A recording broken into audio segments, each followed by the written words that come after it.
Hi, folks. Welcome to another episode of Film Study. This is Ken McKusick. We're here to continue our series of That One Play. Today, we've got a great one for you. The 108-yard interception return by Ed Reed against the Eagles in 2008. Part of an iconic season from Ed Reed, and certainly an iconic play. Here to talk about it with me is Alan. You know him as Moonlight Graham from Twitter. Alan, how you doing? Really good. How you, Ken? No complaints at all. A great play. I cannot believe no one chose it before you, but no one did.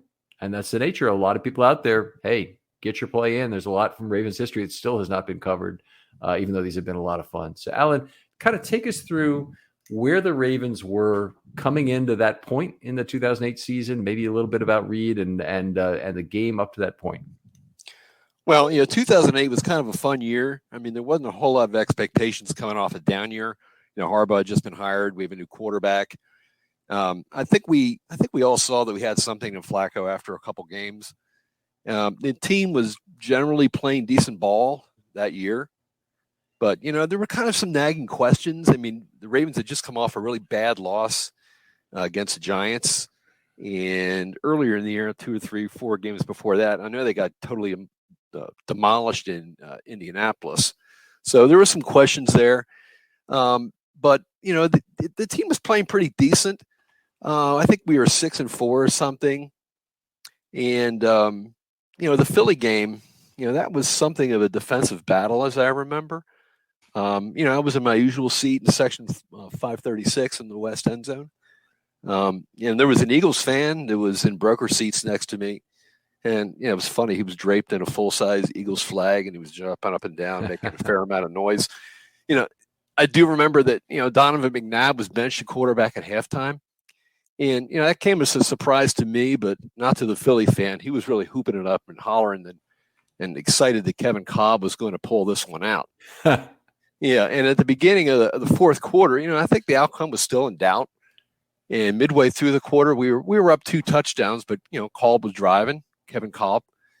The Eagles were inside the 1-yard line, and I think the nose of the ball was right up against the goal line. And as I watched on the video board, because I was clear across the field, I couldn't see the action very well.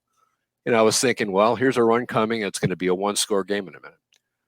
And then Kolb surprised me by going play action. And, Ed Reed, you could see right away he wasn't fooled in the slightest, and he jumped the route, caught the pass in stride. And, watching Ed fight his way up the sideline for about 40 yards, it seemed like it took an eternity, but as he broke clear into the middle of the field, I couldn't help but think of his 106-yard pick six against Cleveland a couple years earlier. That was an NFL record as the longest interception return for a touchdown at the time. And this one was coming in the same direction right at me, the same end zone. The crowd was rocking, obviously, except for the Philly fan, who I think by this time had pulled the flag over his head in misery. Yeah, as guys in the seats behind him were slapping him on the back. So, that was a lot of fun, obviously. But that 14-point swing put the game out of reach, and, the Ravens cruised to a win. Now, looking back, that game may have been the catalyst for some late season run that got him to the AFC Championship game. Or ironically, I was in Pittsburgh for that game, and I was the visiting fan in misery in Heinz Field as Polamalu returned that pass for a touchdown that essentially ended our season. I know the feeling.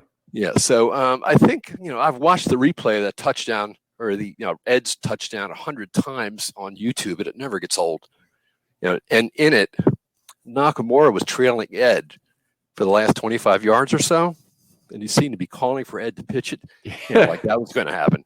Yeah. And after the touchdown, the camera pans to McNabb on the sidelines watching the replay, and you look at McNabb's eyes, and he's kind of saying, I got benched for this. Yeah, McNabb did not seem to be really upset about that. You got some stuff I need to unpack here, so I need to stop you for a second, Alan. But yeah. A couple of things about the play itself, and then I want to go talk about some of the precursor as well. But the play itself was an amazing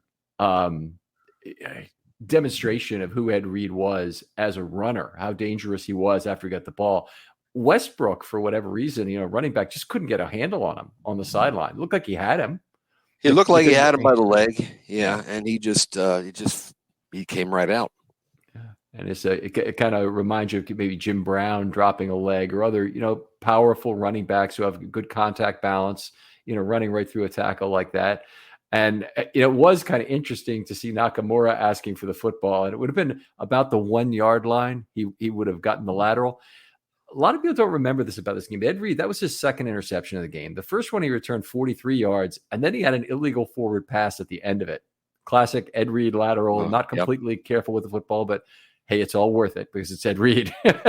And that the Ravens still retained possession of the field goal, but he ran it all the way down, I think, to about the 6 or 7 yard line before he made this illegal pass. And there were offsetting penalties, and the ball got spotted there, and the Ravens ended up scoring on that drive. But still an unbelievable game in an unbelievable season for Ed Reed, where he had 5 2-interception games that year, with NFL record.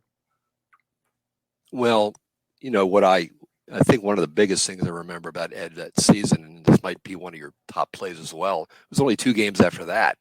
The Washington game where he stripped Burnell and took it in for, strip sack and took it in for a touchdown.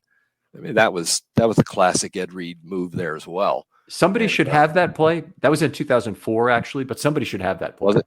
And Alan, if you want it, we'll bring you back to talk about that one. That was one of my favorite Ed Reed moments of all time.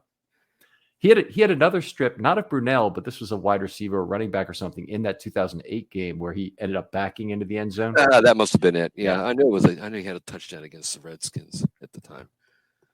But yeah, he was awesome that year. Yeah.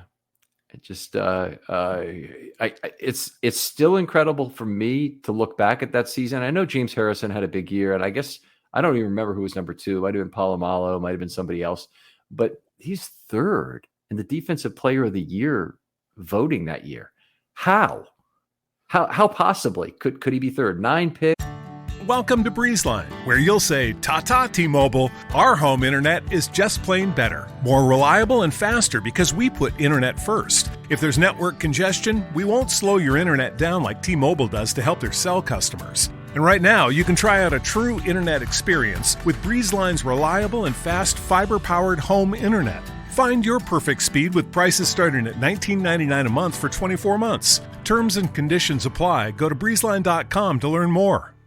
264 return yards. He recovered 2 fumbles. He caused another, had a touchdown on a fumble return. None of that made sense. It's one of the greatest turnover years in NFL history. And I have a hard time understanding how he could have been robbed so badly of his second DPOY. It's funny in that year and in succeeding years, the thought occurred to me often that I think we're taking this guy for granted. I think, and you see him every week, but you just don't realize how spectacular he is until, somebody like that retires. And you say, wow, we really never knew what we had. Something else. Yeah. It's one of the things. I mean, there's so many things to love about Ed Reed in terms of his anticipations, his instincts, how he played really faster than his 40 time, all of that. But Ed Reed, in terms of looking for the pick on the overthrow, was unbelievably good. And some safeties, they only have one place that they go to. Deshaun Elliott comes to mind as a guy, and not to beat on him because he's pretty good safety, but he would go directly for the midsection of the receiver like a guided missile trying to dislodge the football. Well, that's not really a free safety's job. A free safety has to have a lot of measured risk involved in the play, and oftentimes he's playing for the overthrow in a bracket, which usually means you can't really affect the coverage directly, but you're really playing for either a tip or an overthrow to make an interception. We've got that again with Stone and with Williams both. To have 2 free safeties on the same team who both have that same kind of loose bracket capability is really unusual. So exciting. Well, it would be nice to see a real true center fielder again. Somebody who's really got the ball skills that Ed had. It's been a while. We may be waiting the rest of time for that. We may never see another one in our lifetimes. And if he played for the Ravens, it would be the strangest of coincidences. But I'm happy with who Marcus Williams and Stone are. You mentioned the 2 quarterbacks. I mean, they were both terrible. An odd statistical anomaly from this game. We had, let's see, Let me get to it because I want to be making sure I report this correctly. Donovan McNabb played the first half, 8 of 18, 59 yards, 2 sacks for 12. So he dropped back 20 times and they got 47 yards in those plays. 13.2 passer rating. Kevin Cobb came in, similarly awful, 23 plays, 73 yards, 15.3 passer rating. Their combined passer rating was 12.5. Weird statistical anomaly. Yeah, he was awful. One other thing about Cobb and that throw. If you look at the throw, he threw off his back foot. I mean, he was throwing as he was backpedaling, and he didn't get a lot on that ball. So I think that had something to do with he didn't have a lot of velocity on it. And I think that's one reason why Ed kind of undercut it. Yeah. Ed, the announcer on TV, I think, really had it correct that he kind of baited him into the throw the whole way, knowing he could undercut it. Yeah. Ed did a lot of baiting throughout his career. Yeah, outstanding stuff. The defensive effort by the Ravens, and this was the 2018 to me is one of the greatest Ravens defensive teams up there with 2000 and 2006 in terms of being truly spectacular. But they only allowed the Eagles one touchdown, and it wasn't on defense; it was on a kickoff return. So, 100 yards. Right, it was a 100-yard kickoff return. Remember that. So, anything else to say about this or the aftermath, maybe, of the game in terms of where it went, Alan? Not other than what I already said was it just felt like they went on a run after that. I mean, I know they lost another game and whatnot, but they seemed to really start putting people away. And the other game in that season was the Dallas game, which was kind of nuts as well. And they came out of the Texas stadium closing party with a win, and it just felt like it.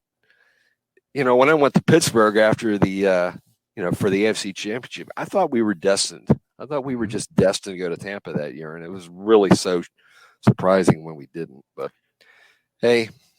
That's why they play the games. Yeah, tough loss for the Ravens. We go to all the playoff games, and the win at Tennessee was extraordinarily special. It looked an awful lot like that 2000 game in terms of the beating the number one seed on the road, bunch of turnovers, being part of the component to it, a 7-7 halftime score in both games. There's so many similarities. It's not even funny. And then they beat Miami pretty handily, and then they went to Pittsburgh for the AFC Championship and looked like they certainly had played the Steelers even that year, even though the Steelers had won both of the games. Right. And it looked like they had a real chance. We got the news beforehand. The Arizona Cardinals had already won the NFC Championship, which really looked like a winnable Super Bowl. And unfortunately, the drive that wasn't. The Ravens stayed in the game against the Steelers in that game, and were in position then to drive up the field. If it had been a Lamar Jackson, nice slow death drive, they'd have been in the Super Bowl that year. But it was Joe Flacco, and unfortunately, it ended up with an interception after just one first down. Well, we had another Hall of Fame safety take care of us there. So yeah, they giveth and they taketh away. There you go. Well, appreciate having you on, Alan. You're welcome back anytime you like. I'd really love to talk to you about the Brunel strip sack. I think that'd be a fun one to do. Tell folks where they can reach out and talk football with you online. On Ravens, at Ravens Street Report, generally I hang out there. That's basically it. What's your handle on RSR? Camden Yard. Camden Yard. Okay, very good. Well, Alan, really appreciate having you on. If you're other folks out there, maybe some RSR folks, and you're interested in doing a show on that one play, please reach out to me on Twitter. DMs are always open. I'd love to hear from you. I promise I'll get back to you very quickly, and we'll get a quick turnaround on recording the episode. Alan, thanks again for coming on. Really great recollections of this game and some very fond memories from it. All right, you're welcome. We'll talk to you next time on Film Study.